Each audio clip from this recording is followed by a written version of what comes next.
Deuteronomy chapter 28, verse 68, part 2, simplified, giving honor and praise to the Creator and the Maker of heaven and earth.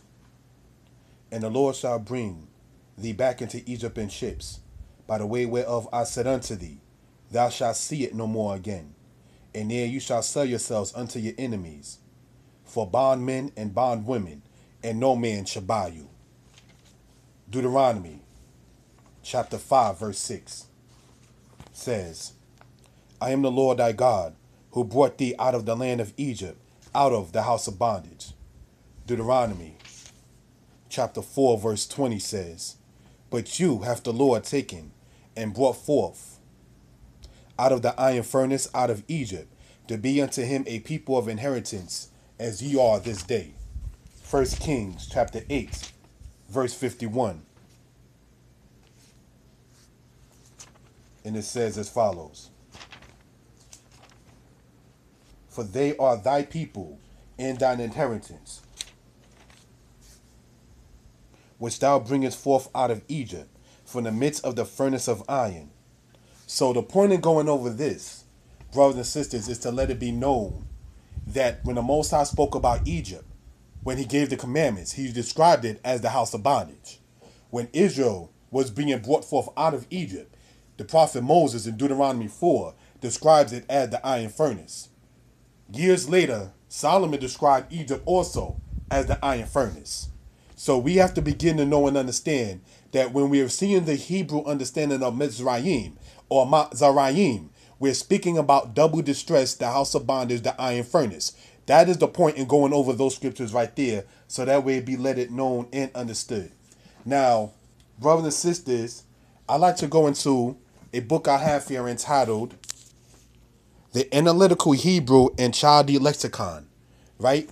And on page 651, in this particular book, we're going to look up the word zarar and the Hebrew word zar, so we can gain an understanding, yet nonetheless, from the Hebrew aspect. Now, here's what we see.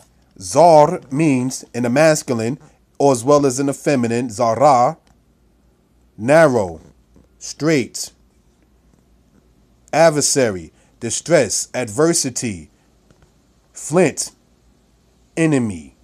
So let that be noted and understood what the scriptures is talking about when the issue of zar and zarim. Okay, now when you conjugate in this under the verb zarar, as we see in Leviticus 18, in one case it says to tie or bind up, to shut up, to be hostile to, zorer, adversary, Mahtzayr, distress in pains, pangs, to vex or to straighten or distress.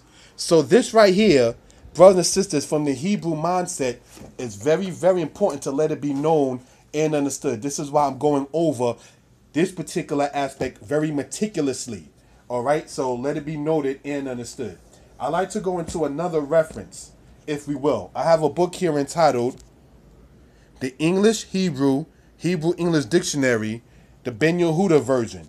And a lot of people use this for a reference. I want to go to the Hebrew side on page 261. And we're going to sit there and see what the definition has for the Hebrew word zar and zarim. Zar, from the root word zur, an iron wild verb for those familiar with that. To besiege, to bind, or to wrap up, to form. Zar, zarim, adversary or distress. Now this word zarim, I want people to pay attention to as we go along in this presentation. Very, very important. Zar, zarim. The plural of zar is zarim. The singular of zarim is zar. We went over in the Hebrew lexicon that the word zar means adversary, enemy. So let that be noted and understood. Brothers and sisters, let's go, if you will, to Jeremiah in the Hebrew scriptures. Jeremiah chapter 21, verses 3 and verse 4. And for those familiar, this is speaking about the situation that happened between the southern kingdom of Judah and the situation that happened between them and the Babylonians. Now, this is speaking about Nebuchadnezzar, king of Babylon. In history, he was the son of Nabopolassar. and he set forth the 11th dynasty of Babylon, which is when the Chaldeans were ruling in Babylon. Now, for those who want to say that Deuteronomy 28 verse 16, Deuteronomy 28 verses 48 to verse 68 is speaking about solely the Israelites and the Romans, they have a difficult time because the Babylonians besieged the children of Israel, as you see in the book of 2 Kings chapter 24. So when it says they shall besiege thee in all thy gates till thy high and fortified walls come down, you can't try to pinpoint that to the Roman Empire solely, because that happened with the Greeks under Antiochus, that happened under the situation with the Babylonians, and that happened, as we shown in part 1, with the Israelites and the Assyrians prior to the Babylonians becoming an empire. So that's very important to let that be noted and understood. Now, timeline-wise, we're speaking about the southern kingdom of Judah falling. This being in between the years 597 and 586 BCE, which is the 6th century BCE. Rome came up as an empire, brothers and sisters, in the year 27 BCE under Augustus. So we're talking a span of over 500 years between the era of Jeremiah seeing Jerusalem fallen and the era of the Roman Empire. Very important to let that be noted and understood. The timeline in between that, brothers and sisters, you had it to where Babylon came up as stated. They fell in the year 538 to Cyrus, the king of Persia. The Persians come up as an empire. In 538, they fell when Darius III lost to Alexander in the Battle of Gaugamela in the year 331. Then the Greeks come up as an empire under Alexander. He died in the year 323 BCE, but the Greeks as an empire still flourished until the year 146 BCE under the era of what happened between the Seleucids, the Ptolemies, and the line of what happened with Lysimachus and the people of Cassandus that was ruling over in the Greek states. So let that be noted and known in history. So now when the Romans come up as an empire, they defeated in the Battle of Corinth the god Perseus of the Greeks. You understand? In the year 146 BCE. So now Rome comes up as a leadership, but they still under the Roman Republic until the year, as stated, 27 BCE.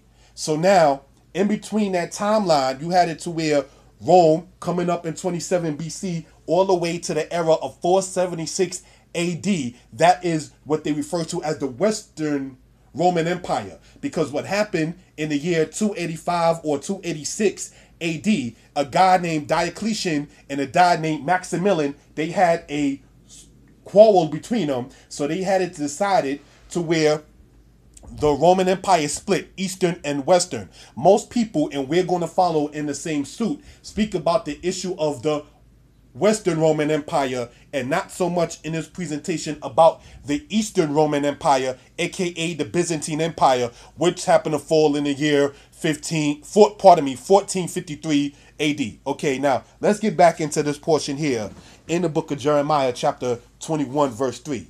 Then said Jeremiah unto them, Thus ye shall say to Zedekiah, Thus saith Yah, the God of Israel, Behold, I will turn back the weapons of war that are in your hands, wherewith ye fight against the king of Babylon and against the Chaldeans that besiege you without the walls, and I will gather them into the midst of this city. Now, in the book of Jeremiah, chapter 21, verse 4, brothers and sisters, and I hope people are able to follow along. This is becoming very, very important concerning the Hebrew mindset in this aspect. All right, and I want to sit there and read this portion here in the Hebrew. It says, Ko, meaning thus. Ko amar Yah. Thus saith the Most High, Elohe Yisrael, Hini, behold me, Meseb et kele hamilkama, Asher beged kem, Asher atem nilkaming bam, et melek babel, we et hakasdim hazarim alekem. You see this word here? That's why I mentioned before hazarim becomes important. Now, those familiar with Hebrew, zarim is the masculine plural present tense. The hey, which has the ah sound underneath it, being called in this particular case a patak, the hey, brothers and sisters, represented, it is the present tense, that which fight upon you, that which fight against you, that which fight concerning you. So let that be noted and understood. Okay, so getting back on, brothers and sisters, the Hebrew word zarim, enemy, adversary, distress, and as we see, besiege is under that same definition. So let that be noted and understood.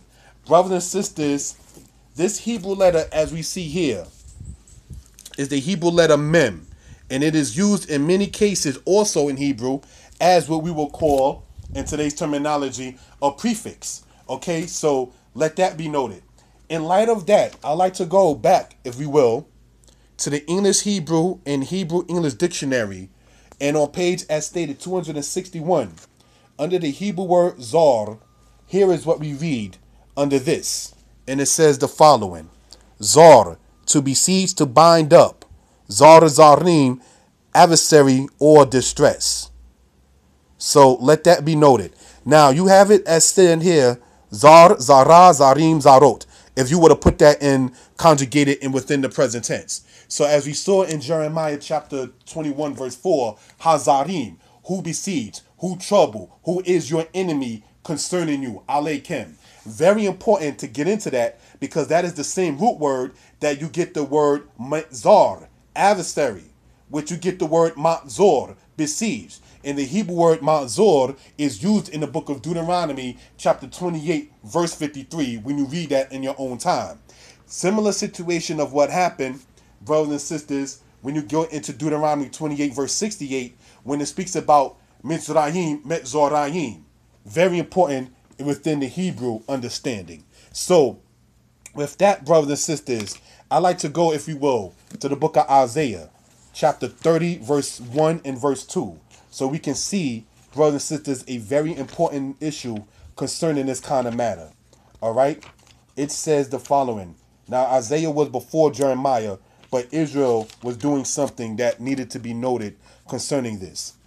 It says, woe to the rebellious children, saith the Most High, that take counsel but not of me, that form projects but not of my spirit, that they may add sin to sin, that walk to go down into Egypt. Now, that right there is very important, because we have to then know and understand the mindset of what the Israelites was talking about when they first named that land Mizraim, when you go into the book of Exodus. The straightness, the besiegement, because that was the border where Israel was intended to have in the first place. So let that be noted and understood. If we go, brothers and sisters, into what is referred to, and I like this particular book here, it is entitled the Macmillan Bible Atlas. And I want to go to page 120 in this particular book right here and show something very, very significant concerning this matter. All right?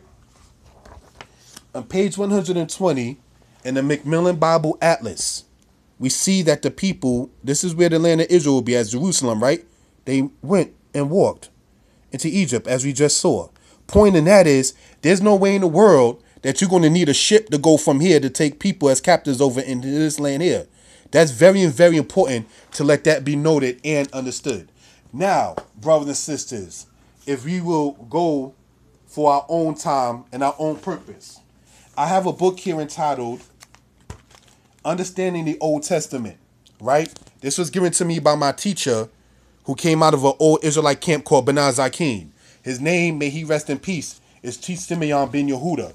Now, on page 400, in this particular book, brothers and sisters, here is what we read concerning this kind of aspect. It says, under the title, The Jewish Dispersion, Egypt came to be one of the major centers of the Jewish dispersion. About 100 years after the migration of Jeremiah and his fellow Jews to Egypt, some of their descendants were settled in the first cataract of the Nile on the island of Elephantine. So let that be noted and understood, that you had Israelites in what is referred to as Elephantine Island by the first cataract of the Nile. That is in what you call Upper Egypt, okay? Because the way the ancient Egyptians viewed it, Upper Egypt is Southern Egypt, and Northern Egypt is Lower Egypt. So let that be noted and understood. Brothers and sisters, I have a book here entitled Atlas of Ancient Egypt. Now I want to sit there and show on page 33 where this particular land was that it says that the children of Israel winded up migrating to.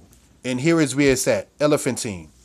So they came from the land of Israel and migrated down here to Elephantine. So let that be noted and understood. Part 3 coming up.